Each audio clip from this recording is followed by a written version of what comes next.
What is up, Dynasty fans? This is Levi, and we are back with another episode of the Dynasty Pulse Check. So, we're going to go through several topics today, have some discussion, talk about some rankings changes, buys, sells, player comparisons, and just talk some ball. So, let's get right into it. First off, we are going to go through some rankings changes, and we're going to start with the risers. So, first up, is Nico Collins, who went from overall rank 42 to overall rank 35 this week. And basically, we've just now seen 3 weeks of Collins averaging over 20 PPR points per game and 12 targets per game. The Texans have their issues offensively, and I know that CJ Stroud has been out of the lineup, but we've seen the Texans utilize Collins. It's been working for their offense. They've found ways to get him the ball.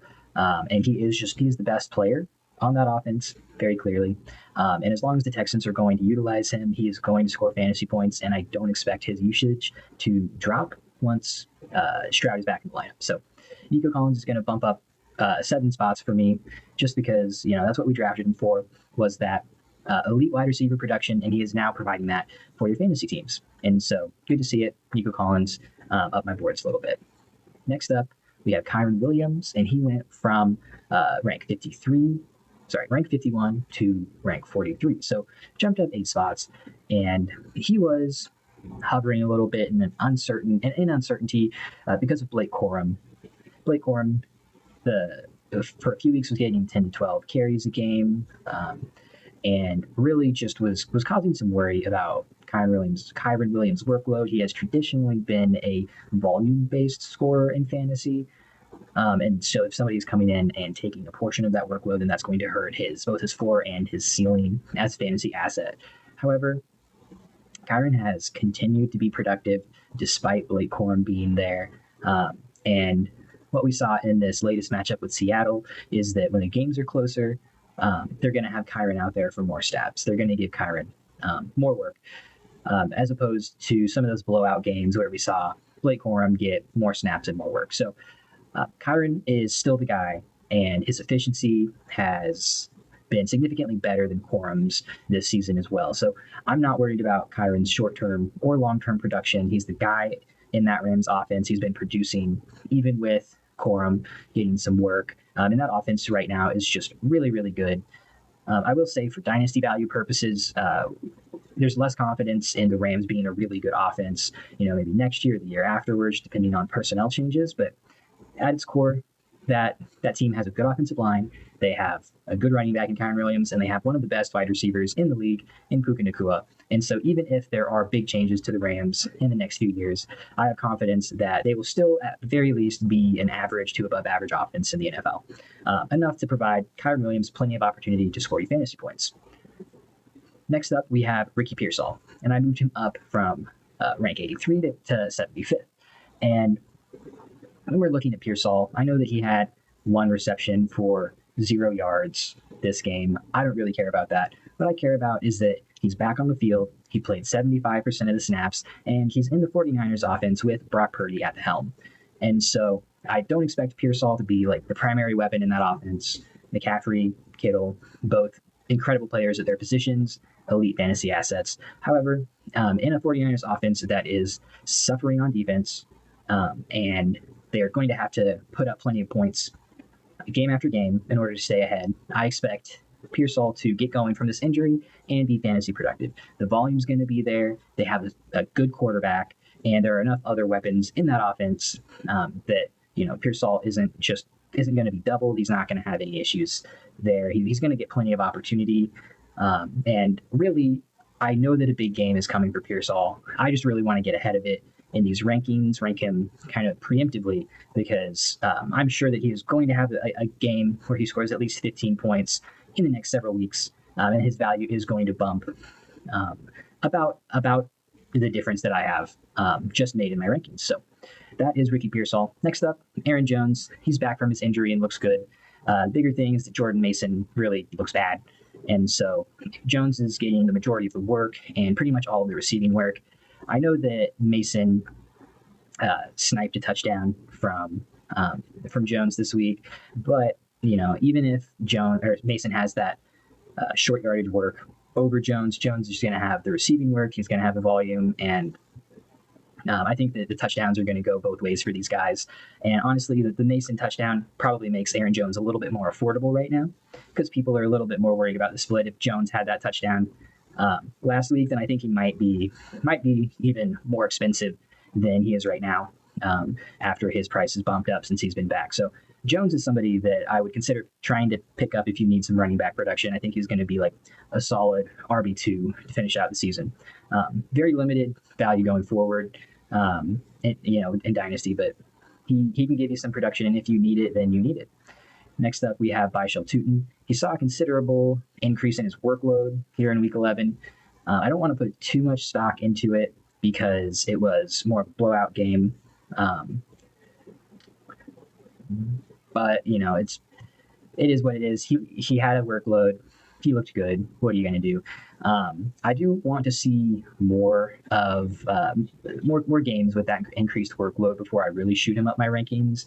From 131 to 106 might seem like a big jump, but really it was pretty flat tier of guys. Like Tootin was at the bottom of the tier with guys like Pacheco, Dobbins, and Charbonnet. Now he's just really and there's a bunch of those wide receiver 4, wide receiver 5 guys in that range as well. And he just kind of shot up in that same tier past those guys. So it's encouraging, but I don't want to, shoot him up too far. And then see that he only got that workload because of the game script. So I want to, excited about Tootin, but also want to be careful and hedge our bets a little bit. So next up is AJ Barner, and he went from ranked 161 all the way up to 133, and I really didn't notice this until I was really kind of diving into this Seattle offense a little bit more and taking a look at things. I wanted to see who was the most likely to kind of be the number 2 in the receiving room in Seattle, see if I could get any data that would point towards one player or another. We have Shaheed coming in, Horton's flashed some talent here and there, and Kupp is not looking so good. So I really was trying to take a look at these things, and honestly, it's AJ Barner has been really solid this season. He's had over 80% of the snaps pretty much all season. He's averaging 12.85 PPR points per game when he, in games without injuries. That puts him right around guys like Laporta and Goddard. He's only averaging 5 to 6 targets per game, but he's been super efficient on those targets, and is producing. And this efficient Seattle offense, that's what they're doing. They're running the ball a ton, and then they're using the run game to open up the pass game and just have a very effective passing game. So that's what Seattle's doing, and AJ Barner is taking advantage of it. So, I think that he warrants being in that tight end 11, tight end 12 range in Dynasty. This is only his second year in the NFL. He's 23 years old. So there's definitely upside in terms of value because he's a young player. And then there's also upside just in this wide open receiving core. Once you get past JSN, there really is no one who has a super solidified role. And if AJ Barner can take that number 2 spot and run with it, then he could be very valuable fantasy. Next up, and lastly, for our risers, we have Tyrone Tracy. And so this week, Tyrone Tracy had 17.9 PPR points per game. Singletary had 17.7. However, Singletary scored all those points really off of 2 touchdowns. He had 2.75 yards per carry. He had 1 reception for only 3 yards. And Singletary has already been beaten out by Tyrone Tracy before. The problem is that Singletary is the back who is getting all of the goal line work. And while, that's concerning, we just saw this week that Tracy is capable of putting up a significant amount of fantasy points just on his rushing and receiving opportunities and efficiency alone. And so while Scatterboo came in and took over this backfield because he's a very talented back, Tyrone Tracy also, just like we saw last year, is a very solid running back in the NFL. And so if I had to pick one of these 2 guys, I would rather have Tracy because he's going to get the majority of the volume. And so he's going to have a higher floor than Singletary. And then also there's the upside that Tracy could at some point take over or at least eat into some of that goal line work as we saw in 2024. So, again, 139 overall, not incredibly valuable player, but he's somebody who could provide some like mid to low end RB3 production, be a flex play if you need, you're desperate at running back and just need someone to throw in. Tyron Tracy is very, very cheap and could be a good pickup. Next up, we are going to look at some fallers. And first up, we have Ashton Jeanty. He went all the way from 19th overall to 28th overall. And, I never really had Jeanty ranked as high as some other people. In the offseason, he was, entering into that early second round range where I more had him towards the end of the second round in my own evaluation. Just I would rather have some of those wide receivers who we know are studs, or some of those quarterbacks who we also have more confidence in. And so this season, Jeanty didn't really move down my ranks. This is the first time where I really moved him down. And this Raider, and it's not because of Jeanty himself. You can see he's very talented. He has a lot of juice and he can make big plays, but his upside is just so capped and his floor is so low in this Raiders offense.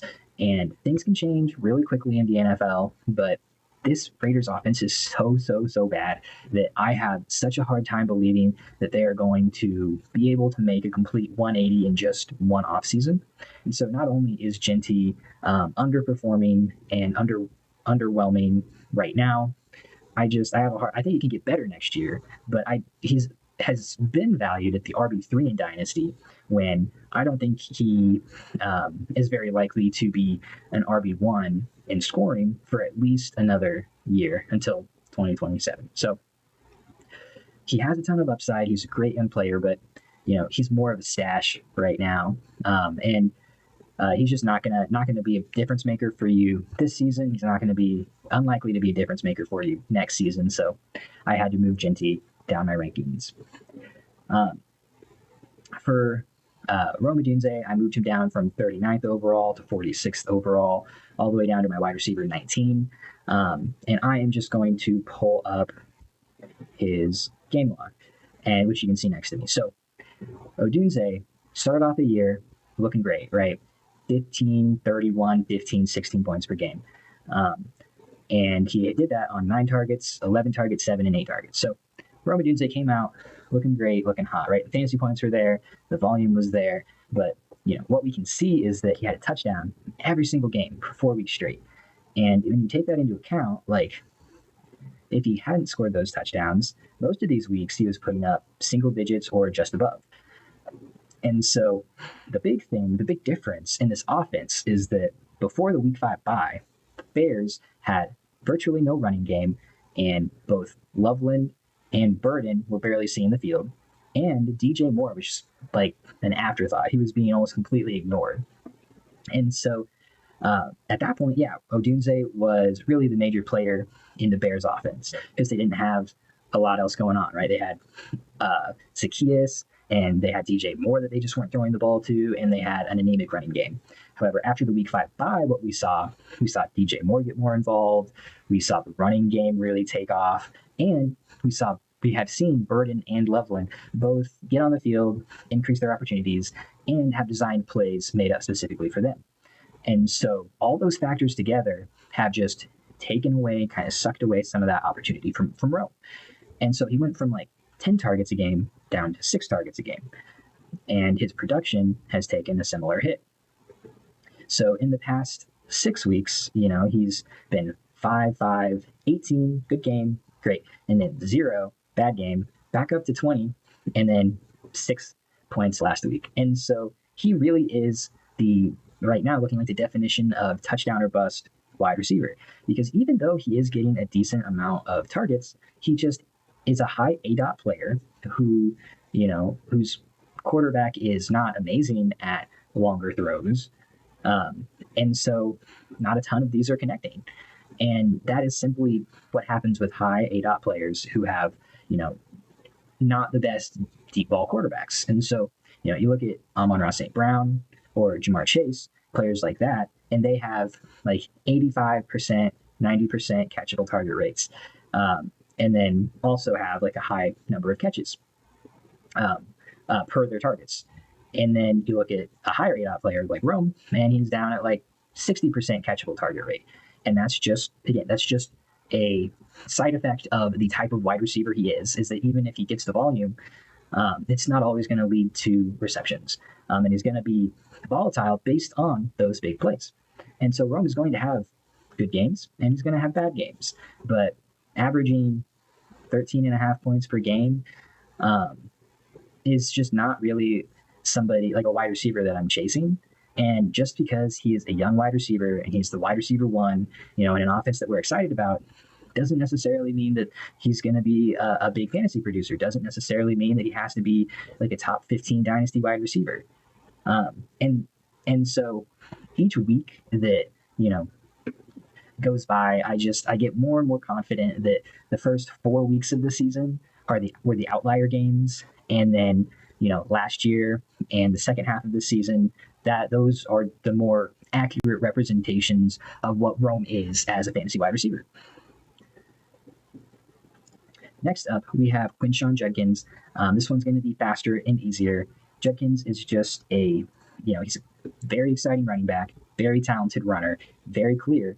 When you watch him, when you look at the stats, Quinshawn Judkins is a very good running back. However, he is on the Browns, and that sucks. It sucks for him.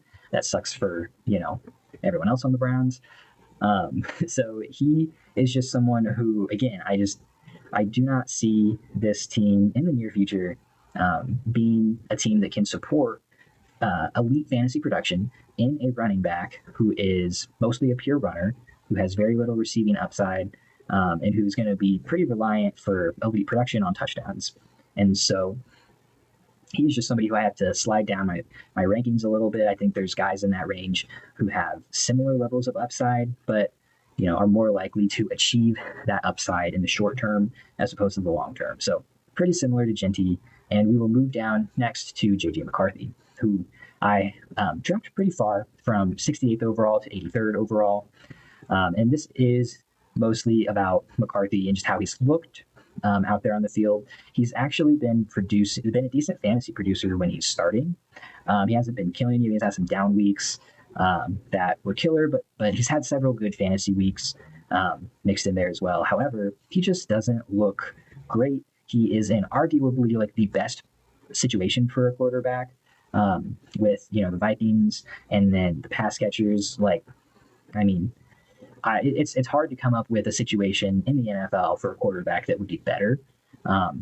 Maybe the Bengals, maybe Detroit, but again, I think that the Vikings offense is a great environment. And if McCarthy isn't performing very well in that environment, that just, really makes me wonder whether or not he can hack it at the NFL level, especially when we have very recently seen guys like, Joshua Dobbs and crew, other guys come in as backups and look pretty good in this offense. So JJ McCarthy just has to slide down. I'm not gonna, nuke him.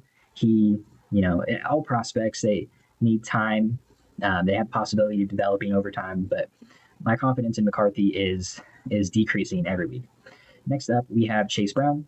He was a riser last week when Samaje Perine went down. However, this week, Chase Brown is dipping down in my rankings a bit because it really looks like Perine is going to be back week after this week. And so, if you want someone who's going to score you 20 fantasy points this week and then go back to scoring like 10 to 12 fantasy points every game through the fantasy playoffs for you, then by all means go and trade for Chase Brown. But I am very worried about what happens when Perine comes back. I've seen a lot of people, say, "Oh, his splits," and let me go. Let's see, pop this over to Chase Brown's game log. There we go. I've seen a lot of people, say, "Oh, since Flacco has gotten there, Chase Brown has been, this productive, and since Flacco has come in, he's been really good." And it's not Flacco. Like this could not be any clearer to see. Like even just the naked eye, just looking at the game log. Okay, you look at his rushing production, or rushing opportunities, and his rushing efficiency from week 3 through 8, 10 to 12 opportunities per game. his efficiency did go up by a few yards per rush when Flacco came in because the offense got better. Absolutely. But that was only like 1.5, 2 point boost to his fantasy points per game. We look at his targets, his receiving opportunity, averaging like 3.5-ish targets per game. And then come week 9, there's no Samaje Perine. And suddenly, over the course of 2 games, he has 22 targets. And so nothing really changed about his rushing opportunity or efficiency in these past few weeks. Week 11, he did get a couple extra rushing opportunities against Pittsburgh. However, again, Perine was taking a couple of rushing opportunities away a game. And so if he comes back in, that is expected to be lower. And then it's just so clear to see this difference in the receiving opportunity. And,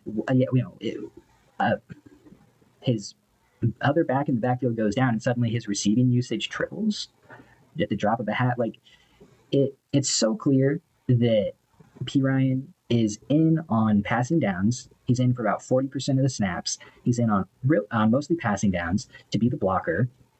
And whenever Perine's not there, it's super noticeable that the offensive line can't, or I guess the passing attack is worse because the offensive line is horrible and they need that extra blocker. Brown isn't as good a blocker as Perine. Even if Perine is like slow to come back, like it doesn't matter if he's, not up to 100%. The Bengals want him out there. It makes the team better. It makes this passing attack, which the Bengals, is their bread and butter, better, giving the quarterback more time. And so even if Perine is still a little hobbled, he's still going to be put in the game on those passing downs.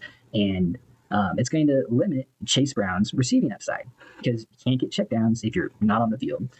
And again, just super clear demarcation on the amount of receiving work he gets with and without Perine. We also saw this last year whenever Zach Moss went down. So we have a 2-year sample size, and I think we should have a pretty good idea of what Chase Brown is, but people just are wish casting. They just are trying to speak into existence that Chase Brown is some like really good running back when he's really not. He has mediocre efficiency in the passing game. He has okay efficiency in the rushing game. But he's going to, the Bengals don't rush the ball. He's very inefficient in the red zone. So, look at the projections here on the side from Sleeper. So 16 points a game from Pittsburgh when we knew Perine was out, and then 16 points a game is what he's projected this week. However, you go down to week 13, he's back down to like 12. And that's just because Perine is expected to be back. And so that's why Chase Brown is lowered in my ranking, is because we have confirmation that Perine is supposed to be back sooner rather than later. Doesn't look to be a long-term injury. And just based on Perine's role in this offense, I don't think that even if he does have a nagging injury, they're going to keep him out. They're going to try and put him in to pass block, especially since Burrow's coming back. They want Perine in.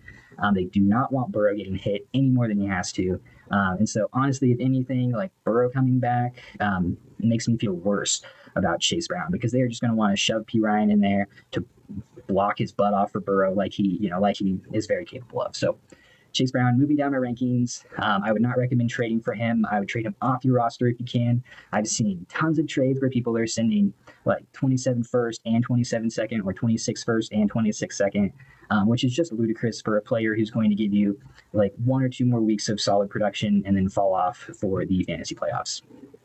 Okay, enough of that.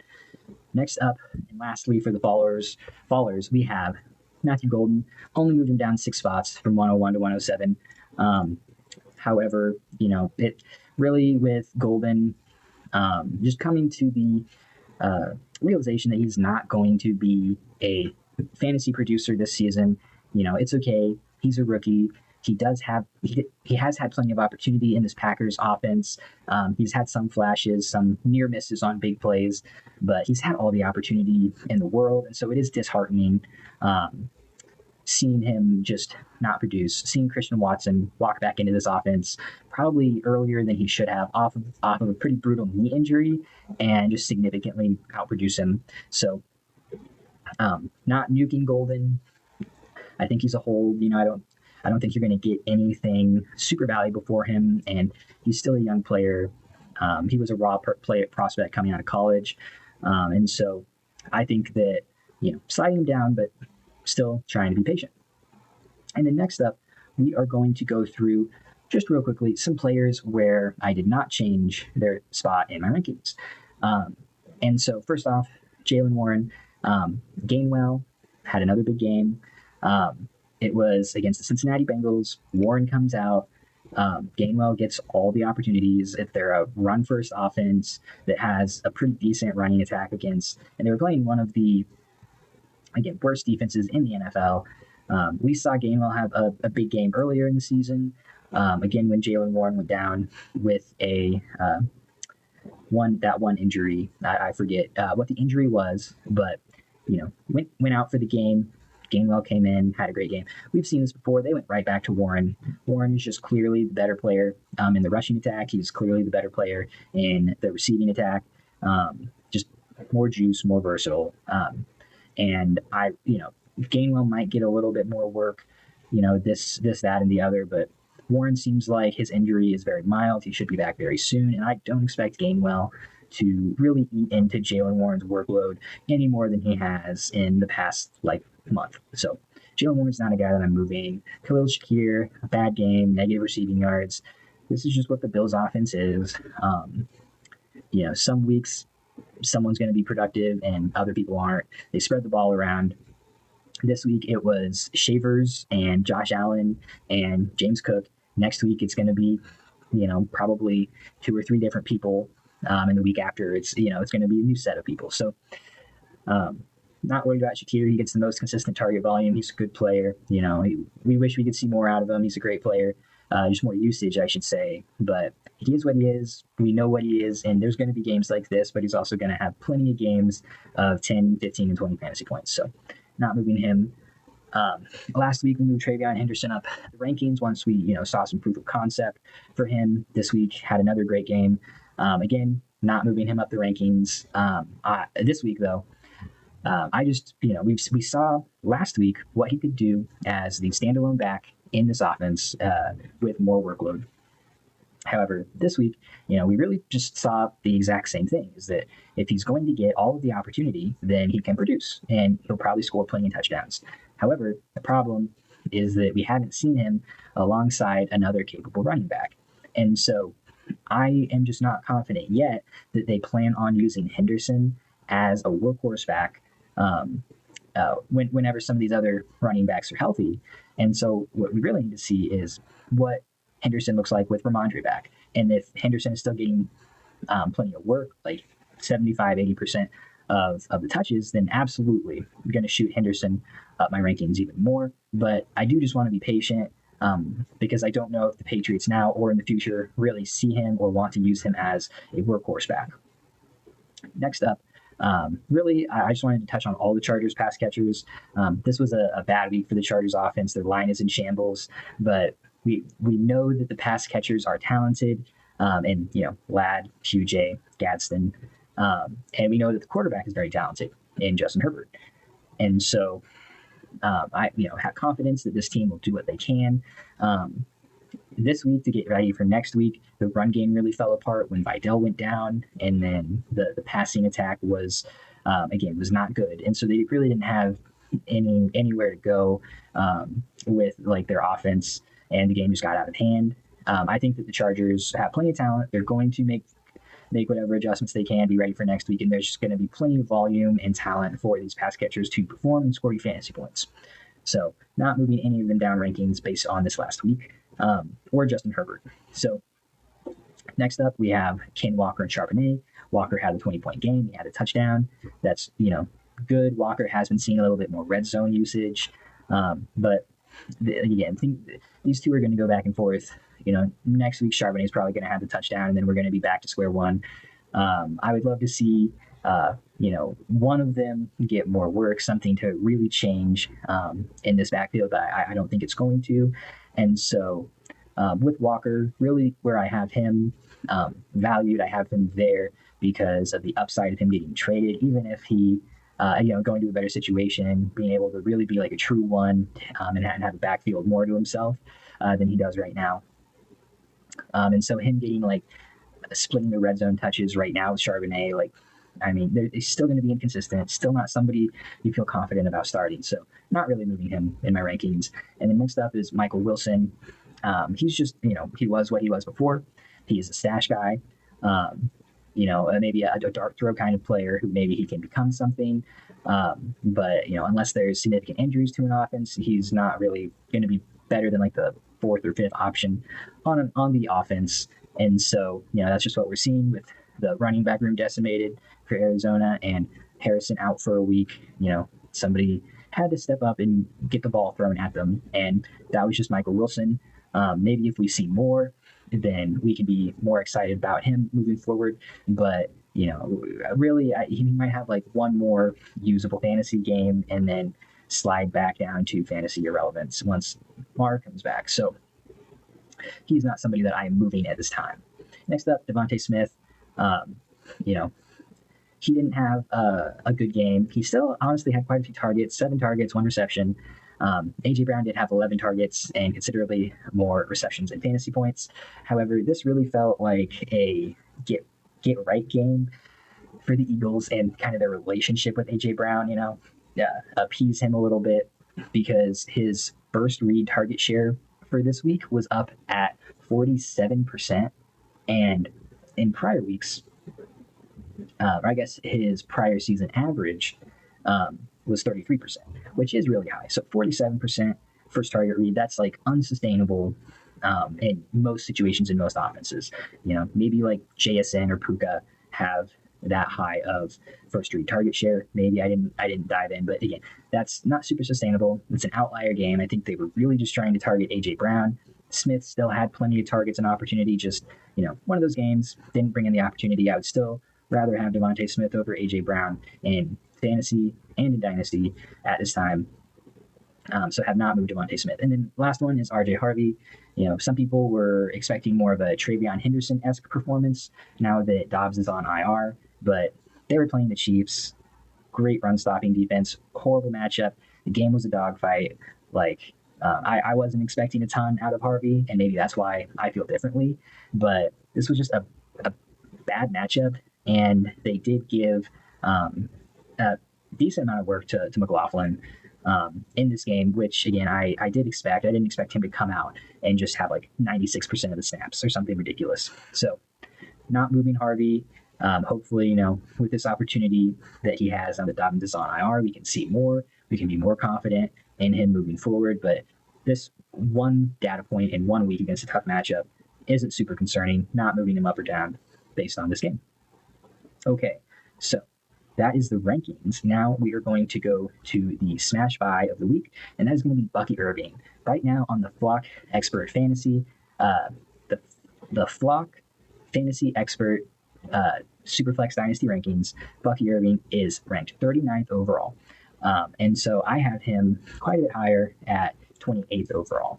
And so there's a couple things here. So again, he's a young player. He's 24. And if you're a rebuild, if you're a contender, doesn't matter. I think that Bucky is a great buy on any team. If your team can handle it, that's what the smash means in smash buy of the week. And so if you are a rebuilder and you can, send, actually, I'll go through some more targets in a minute, but just more specifically getting on why Bucky is a buy is he's coming off of an injury. So he's on a discount. He was scoring 18 points per game to start the season. And, he's only 23 years old. I misspoke earlier. So he's coming off of the injury. And so he's at a discount, but he scored 18 points per game to start the season in those first 4 games. So his opponents were, during that time, let's see, he played Atlanta, Houston, the Jets, and the Eagles. And so, Atlanta isn't like a great run defense, but they're more middle of the pack. And that was like their easiest matchup for the running back position was Atlanta in week 1. And if you take out the one game where Jonathan Taylor just ran the ball down the throats of the Falcons, then the Falcons are like an above average run defense statistically, but the numbers are a little skewed by like 300 rushing yards against them in one game. So Really, that's three pretty difficult matchups, and then one like more middle of the road matchup for Bucky to start off the season.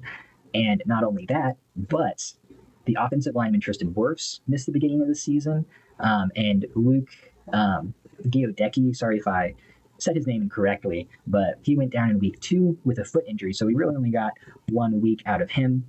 And now both of those players are back in the lineup. And so when people talk about like Rachaad White and Sean Tucker, people are concerned with Bucky's workload because Sean Tucker has looked good. Well, Sean Tucker looked good last year for a couple games. And what happened when Bucky came back? Sean Tucker disappeared. I think that the efficiencies and how good Tucker has looked, and nothing against Sean Tucker, I do think he's a very solid like backup running back in the NFL. But I think that the efficiencies and how good he's looked has more to do with this offensive system, this offensive line, the play calling, and things like that, as opposed to him just being like some breakout running back. I mean, Rachaad White has been like one of the most inefficient runners over the past like 4 years pretty consistently. And this system, this offensive line this year has made him look like a decent rusher too. And so I'm not super worried about Sean Tucker or Rachaad White. White is still going to get some work in the passing game. He's still going to get a couple carries a game. Tucker's probably going to get a couple carries a game, but especially once Bucky gets ramped back up, and for the fantasy playoffs, I expect him to be like have 70+% of the opportunities in this offense because he is just significantly the better back. And so for those reasons, I think that Bucky could absolutely smash his 18 points per game that he started the season off of down the stretch, especially since after this week in the Rams, he's got a pretty easy schedule rest of season. So they have the Rams next week, and then the Cardinals, Saints, Falcons, Panthers, and Dolphins in week 17. And so they go from the Falcons being their easiest matchup in the first 4 games for Bucky to the Falcons being probably the hardest matchup again after this week in the Rams. Bucky isn't somebody that if he plays this week, I really want to start. Just he's coming back off the injury, and I don't think that the Bucs really want to rush him a ton. So I think that he's going to need a week or two to ramp back up and get completely healthy, get some more confidence, and those kinds of things. But down the stretch, I think he could be an absolute league winner. And even if you're not a competing team, you pick him up and he's going off on your bench during the playoffs. It's not going to hurt your max points for your dynasty team, and he's going to gain significant value that you can either hold him into next year because he's a good asset to have, or you can take that value bump and use that to get other assets onto your dynasty team. So next up, we're going to go through some suggestions for actually acquiring Bucky. So first up, if you can tier up from one of these players to Bucky, I would very much recommend it. James Cook, Breece Hall, or Quinshon Judkins.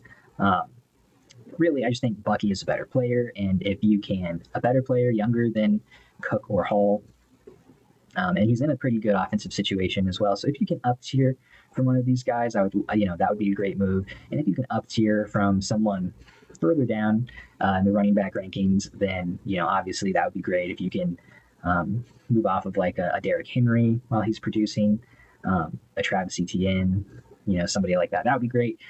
But I think it would be easier to move someone who's more value equivalent or closer in value to Bucky. So those are my suggestions there. Pivoting, if you need that running back production, Lad, Nico, and Garrett Wilson. I think that Bucky is going to be valued higher than all 3 of these players come the offseason, especially if he comes back healthy and can perform like we expect him to. I think it's very likely that he will just be more valuable than these players. And then if you need that RB production and you want that, then that is, would be super helpful for your lineup. So I would suggest pivoting in that direction. And then down tiering, I guess another pivot would be like Jonathan Taylor. If you are like very confident in your contending status, or you can maybe move off with Jonathan Taylor for Bucky and get a plus. Like if your team is shallow, and you can also pick up another asset like a Jalen Waddle, Cortland Sutton, Devontae Adams, something that will help you compete. I think that would also be a really good move because, again, I think that Bucky is just going to be a better player to hold for the future. Somebody who will maintain his value a little bit better because he's younger compared to Jonathan Taylor. And Jonathan Taylor's situation could change next year, could get worse. So if you can pivot off of Taylor and get a plus on top of that, I think that could also be a good move.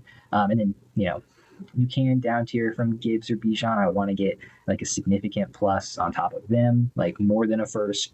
Or like at least like a 2027 first. I probably wouldn't do that for a late projected 26. I would want something either more than that first or then like a late first or a first where it might actually be like mid or could at least maybe be mid in 2027 or something like that. So not running the down tier from these guys, but if you can get a good deal, then I think that could be a good move. And then draft capital, I've seen multiple trades of like a first and a second. I think that those are probably late first, late second in those trades, and I think that's what I would feel comfortable sending for Bucky.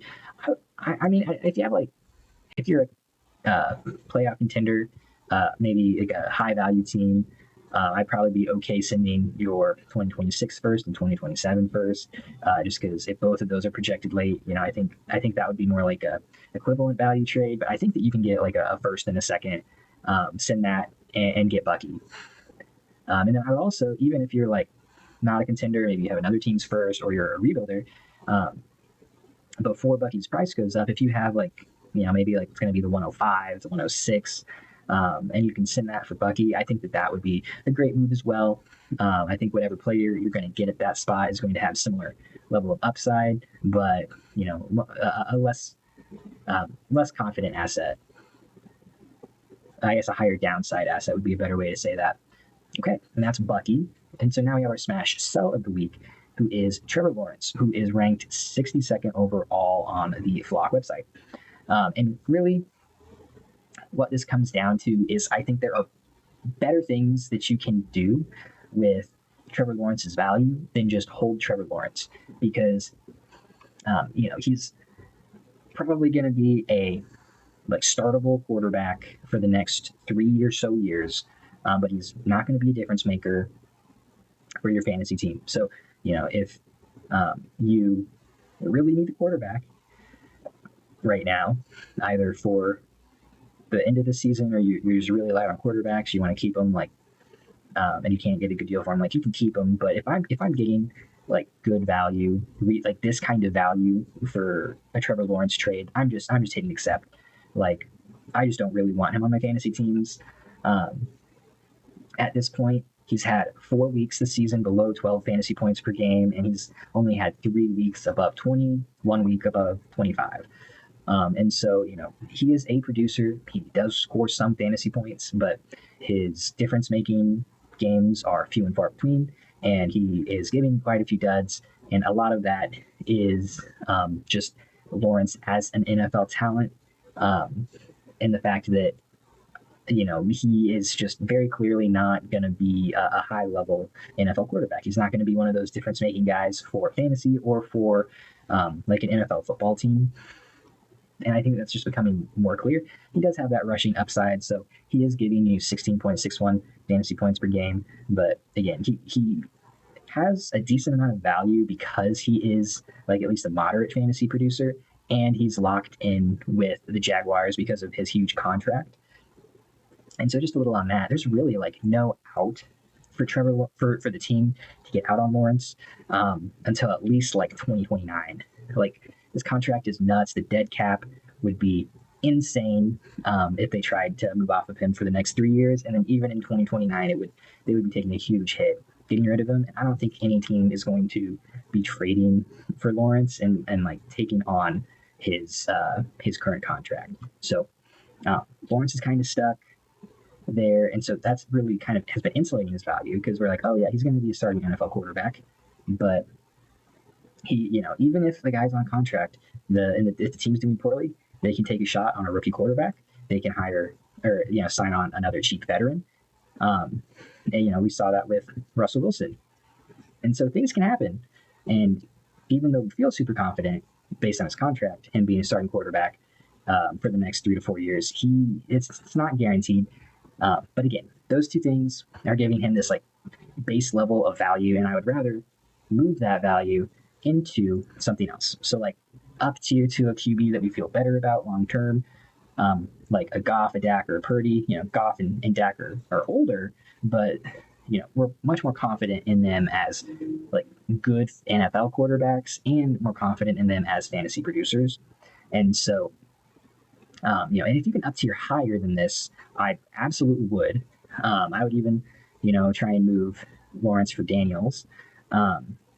Or I guess Daniel Jones, I should say, not Daniels. I would absolutely try and get Jaden Daniels right now at a discount. But I think that Daniel Jones is somebody who you wouldn't have to add too much onto to go and get. And he is at least somebody who is more of a difference maker in terms of fantasy points, and you can be more confident in starting week to week right now. He's probably going to get a contract from the Colts and be a producer for the next few years as well. So, again, if you can up tier to one of these quarterbacks, I'd love to do that and just get someone we feel better about. If you can pivot to someone else in that same value range, like a flex player like Devontae Smith, Waddle, T. Higgins, maybe one of the running backs in there, like a Javonte Williams or something, I would be totally okay with that. And then if you could down tier to and get a considerable plus to someone, another quarterback that we are not confident in, but who could be something, then I think that could be a good move too. Get Bryce Young or JJ McCarthy. And then if you are looking for draft capital, I think that like any 2027 first, any late 26 first, or two like mid to early projected second round picks, I would be totally good taking a stab at that. And then I'm just going to go through and show a couple trades that I have found just in the last couple of days on Dynasty Daddy on the Trade Finder. And this just wasn't difficult to find. So Bucky Irving, 2026 first, 2026 second. 2 days ago, 1 day ago, Bucky Irving and Brian Thomas, but he had to send away Jonathan Taylor in a third round pick. And I really like that move. I think that, Thomas is a good buy low candidate. I think he's been injured. There's been a lot of things going on with this offense. Like there's a lot of problems for the Jaguars right now, but I think he's somebody that is a very talented wide receiver. I think he's been hurt, and when he gets healthy and hopefully soon things get right in this offense, we are going to be looking back at this trade as just such a win for the Bucky Irving side. Even if Bucky Irving side is a contender, like if I was a contending team, I would probably still make this trade just because I don't think that Bucky Irving is that much of a production downgrade from Jonathan Taylor. Obviously, 4, 5, 6 points. And every point can be significant when it comes to the playoffs, but 4, 5, 6 points is not likely to lose you a matchup, and that is just such a value win. So this next trade, Bucky Irving for Travis Etienne in 26 first.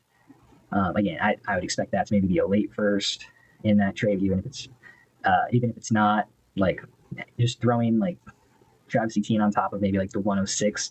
I would still do that to go and get Bucky. And then this last one is more of a pivot. Nico Collins for Bucky Irving in 27 second. I see that more as like a free second round pick in that pivot as well. So I think that's a great trade. And there's a lot more. Some of them are honestly like even worse, like getting Bucky for even more egregiously cheap prices than this. But I was trying to pull some more realistic trades. Let's see. And then we will go over to some Trevor Lawrence trades. This first one, send away Charbonnet and Lawrence to get Pearsall in 27 first. Right? I would much rather have Pearsall than Charbonnet, and I would much rather have that 27 first than Trevor Lawrence right now. So I think that is a great trade. Probably got somebody who needs the quarterback production right now, trying to go in a championship. So I think that was a great value. And that was just 1 day ago. This next one, sending Travis Kelce and Jalen Hurts for Trevor Lawrence, Sam Laporta, and 26 second round pick. Again, I love the Hurts side. I don't really care about Kelce. What I care about really is bundling up a bunch of middling assets and getting like a top 6, top 7 like QB in Dynasty or rushing upside QB in Jalen Hurts. So if you can use Trevor Lawrence's value to go up, package that with some guys, go up and get an elite Dynasty asset, I will absolutely love that. Next up, just a 26 first round pick for Lawrence. Do not know, if it's early, late, whatever, but yeah, really any 26 pick I would send for Lawrence. I would send Lawrence for any 2026 pick right now. And then the last one, Michael Penix and a first round pick for Trevor Lawrence. Not confident in Penix.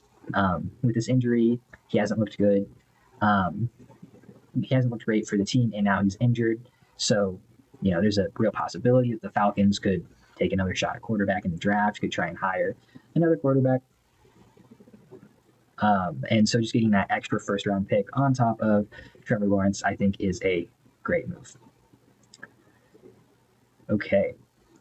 So that is it for, let's see.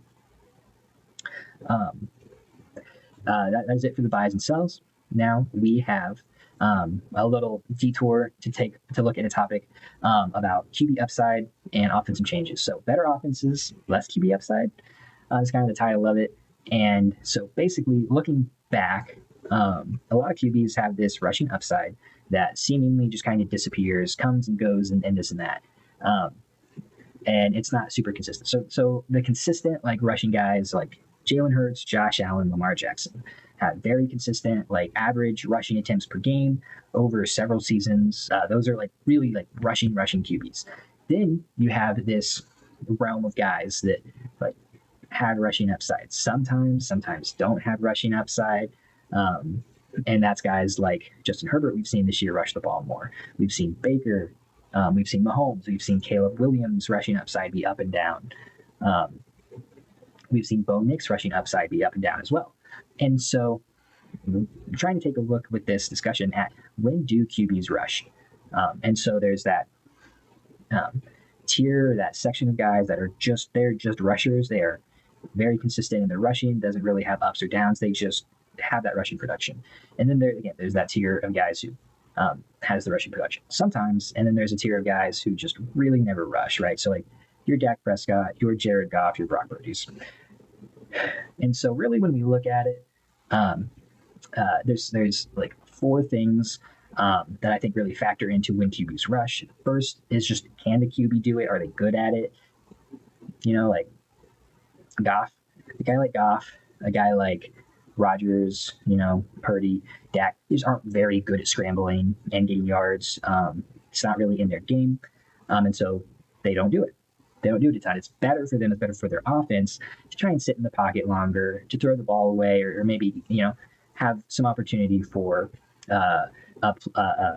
open receiver to develop downfield and get the ball out than it is for them to try and scramble for a couple yards extra. So ability, that does have to play into it. You need to have some rushing ability in order to rush the ball. That, makes sense. Next, it's the quality of the offensive line. And so from just looking at data, looking over the years, these guys that are in any of the tiers have more rush attempts whenever the offensive line is worse. And so if the pocket breaks down, the play deteriorates, and they're forced to scramble, that happens. And it happens at a higher rate with worse offensive lines. Next up is really the weapons on the offense. This was super obvious with Patrick Mahomes' rushing upside this year. It was weeks 1 through 6. He had 6.33 rushes per game. Rice came back in week 7. Suddenly he's down to 2.5 rushes per game. And I think that really what it comes down to is when a quarterback just knows that they have really good weapons, they are more likely to just, throw the ball to them and hope something works out. They're more likely to stay in the pocket and really try and wait for a play to develop because they have more confidence in the weapons around them that they will make something happen. And we can see it for other players other quarterbacks as well. But Mahomes was just very, very obvious that the better weapons you have around you, the less you're going to rush the ball, just statistically on average for these quarterbacks. And then last, whether or not the team is really trying to protect the quarterback. And so we can see that, Mahomes has the rushing upside. The Chiefs do not want him to rush the ball unless he has to. You can see that with other guys like Joe Burrow. They don't want him to rush the ball and scramble a ton. They don't want him getting hit with these elite quarterbacks. That's just, you know, sometimes you're trying to play for the long haul. You don't want your franchise QB to get hurt. It's kind of what happened with Brady as well. And so if the team's trying to protect the quarterback, less rushing attempts per game. So the question here with this really is, what group do you guys like Drake May and Bo Nix and Jackson Dart fall into? Because really people keep saying, oh, Drake May is, this fantasy productive right now, and he's doing it with poor weapons. Jackson Dart is this fantasy productive right now, and his weapons are garbage. However, the concern is that when the offense gets better, the offensive line is going to get better, going to be able to sit in the pocket more and make cleaner passes. Better weapons, going to sit in the pocket more, cleaner passes. They're going to want to stay in the pocket more and try and get the ball to those weapons. If they know that they have very talented receivers, then they're more likely to stay in the pocket to try and get the ball to them. And then also, what if the rushing attack gets better? The second point. So a better ground game means less passing attempts, right? It's less passing touchdowns in all likelihood, because when you go from, the offense is all on the quarterback's shoulders, really like it has been recently for Dart, and like it has been for May pretty much all year, then they're going to have more passing yards and more passing touchdowns just because the run game can't get the job done. And so the concern is that maybe, Scatterbo comes back, the line gets better for the Giants, the run game takes off, and now Jackson Dart doesn't have to throw the ball, less passing attempts, less passing yards, less opportunities to rush the ball for the quarterback. Again, same thing with Drake May. And so, again, the concern for me is that as the offense gets better, it might actually limit the upside of some of these QBs. And of course, better offense could lead to more passing or touchdowns overall, and maybe even if there are more rushing touchdowns or rushing yards, the passing attack could still be good. But the issue is that we are projecting that some of these QBs are going to be even better fantasy producers and better offenses when there is actually a considerable amount of data that shows that might not be true. So, we look at some guys like Bo Nix, his first year, weeks 1 through 9, he was rushing the ball 6.4 times per game. And then from week 10 on, dropped down to 4.25. Once the offense got going, once Bo Nix started figuring things out, and this offense started to take shape, Bo Nix cut his rushing attempts down by about 50%. And in 2025, he's at 4.55 rushes per game. And so, again, we see that he still has this reduced number of rushes per game. We look at someone like Caleb Williams over the first portion of the season, the first 4 games when the offense didn't really have their identity together yet. He had significantly more rushing attempts per game and more rushing production. And since that week 5 bye, when the offense has improved, his rushing production has also dipped. Now, in 2025, Drake May is at 6.36 rushes per game. And I'm wondering, is he going to stay in that range like a Josh Allen, who has had around 6.5 rushes per game for the past 3 seasons and is consistent in his rushing work? Or is he going to be more like a Bo Nix or a Patrick Mahomes or a Caleb Williams, who, when the offense gets better, his rushing attempts come down and his rushing upside decreases? So this just really is food for thought. I'm not projecting. I'm not saying that you should move Drake May down your rankings or anything like that, but really it's just thinking about whether or not we can really project forward for guys like Jackson Dart and Drake May to be even better fantasy producers moving forward. Okay, the last thing that we have here are going to be the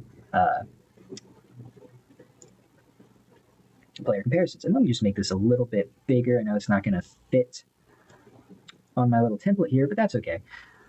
All right, so here we have 3 players, and these are all running backs. They're all scoring similar PPR points per game so far this season, 20.4, 21, 21.4. similar number of rushing attempts, similar yards per carry, and they are all very closely ranked in their RB finish and in the expert average ranks. Running back number 1 has more rushing TDs than the other two. Running back number 3 over here has more receiving touchdowns at 0.36, so 1 every 3 games instead of 1 every 5 games. And then the yards per target, the efficiency is lower here for the RB number 3 than it is for the first two. So for the reveal, we have Jahmyr Gibbs, Bijan Robinson, and Devon Achane. And so I talked about Achane last week, how he is the RB3 in points per game, and how he is scoring very well in a very poor offense. And so really this comparison is less of a, Jahmyr Gibbs, Bijan Robinson take, as more reinforcing that maybe Devon Achane should be ranked higher and ranked closer to these two running backs than he is right now. And, I feel like Achane is being discounted because of his situation, because he's on the Dolphins, but he's in a bad situation and he's outproducing Gibbs and Bijan, who are in good offensive environments, good environments for running backs and a rushing attack. And so Achane, is just a super consistent producer into that offense, like we were saying before, and he has even more upside than I think both of these players have. Well, I guess not necessarily Jahmyr Gibbs, because if Gibbs could be the workhorse in the Detroit offense, then he also has a ton of upside with his efficiency and the offensive efficiency. But Achane is someone who also has a ton of upside and doesn't have a David Montgomery who is taking away a good portion of the work. Ollie Gordon did steal a rushing touchdown from Achane this week, but when you actually look at the red zone opportunities, Achane had more. And it's, that's just one of those things where there is a guy who's taking 20% of the snaps away from Achane, giving him a break, giving him a breather. Not a bad thing, but sometimes the other back is just going to take some production away from the RB1 on the team. Okay, next up we have, let's see. Okay, so we have 3 tight ends. Tight end number 1 here is scoring 16 points per game, and this is over the last 4 weeks specifically. Tight end 2 is at 6.5 points per game, and tight end 3 is at 13.3 points per game. So when we take a look at this, obviously there is a big discrepancy in the production. Tight end 1 has the most routes run. He has the most, or he's up there in yards per target, receiving yards, receptions, targets, all of that. Honestly, tight end 1 and tight end 3 have similar targets, but tight end 3 has less receptions. But the yards per target, I guess less. Tight end 3 has less targets and less receptions at 5 and 4 as compared to 6 and 5.5. But their efficiency, I should say, is similar number of touchdowns, similar number of yards per target, and yards per route run. It's just the tight end 3 is not getting as much volume as tight end 1. And the tight end in the middle has even fewer targets at 4.33, but his efficiency is also significantly worse, 3.43 yards per target. Yards per route run, 0.61. And you might be thinking, man, why'd you even include this middle tight end on this comparison? It feels like you can't compare. Well, I did it because that tight end is the highest ranked tight end in the expert average rank, as Jake Ferguson. So since CeeDee Lamb has come back into the Cowboys offense, Ferguson has been mediocre at best. He is still going to be mildly fantasy productive, but he's going to be closer to at least how things stand. It looks like he's going to be closer to the tight end 12 to 18 range, as opposed to one of those difference makers at the tight end position. And it really just makes sense. They have 2 very, very good wide receivers and also some other ancillary pieces in the passing game, like Javonte Williams, Tolbert, Fournette, who are getting some targets as well. And so he is just now much further down on the pecking order. However, he is still valued higher than a ton of other tight ends who are outproducing him at this point. So Loveland has been significantly outproducing him. Laporta also significantly outproducing him. And I think that now is probably going to be one of the last chances to get off of Jake Ferguson before other people start to realize that he is back down to being a mediocre fantasy producer at the tight end position. And then you can't get anything of value for Jake Ferguson. So he is somebody that I would definitely be moving off of. He's somebody who was definitely worthy as a smash sell as well. But I wanted to talk about him here instead. So Laporta's been really good. Loveland has been very solid as well. If you can get either of those guys in a deal for Ferguson, I would very much be looking to do that. Last up, we have some wide receivers, and this is from weeks 5 to 10. The Flock site was actually bugging out and it wouldn't let me add week 11.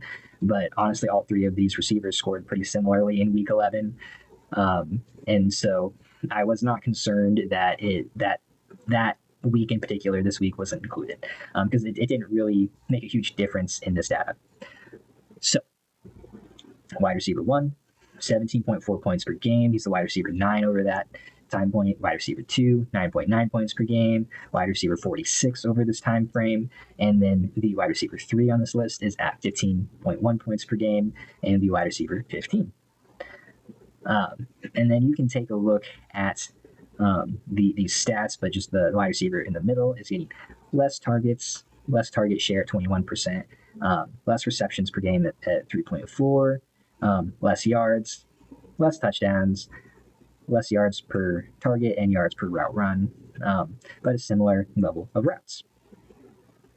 Wide receiver 1 and 3 are pretty similar in a lot of these metrics, like target share, receiving yards, routes run, and yards per target, yards per route run.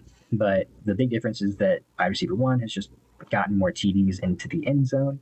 And that's really where it looks like that's really where that discrepancy in their fantasy production has come from. So who are these wide receivers?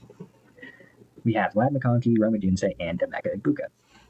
And so first off, you see that Egbuka is the highest ranked wide receiver out of these three. Yet all three of these guys are young, similar-ish ages, not too far apart. But Egbuka is ranked significantly higher than McConkey. And Rome is ranked in between them. So Rome is ranked higher than McConkey as well. And, while these players have more similar, like, season-long production, Ladd came on slowly at the beginning of the season. Rome came out really hot. And then he's significantly cooled off. And Egbuka has been a little bit more of a consistent fantasy producer over that time. So first up, I think, this is a little bit of a discredit to Egbuka.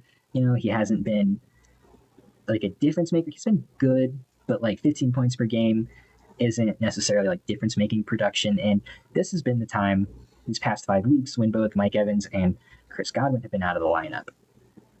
And so I almost think that, Egbuka is less productive as the wide receiver 1, just because that's what the fantasy points are telling us, is that he was actually more productive when Mike Evans was on the team.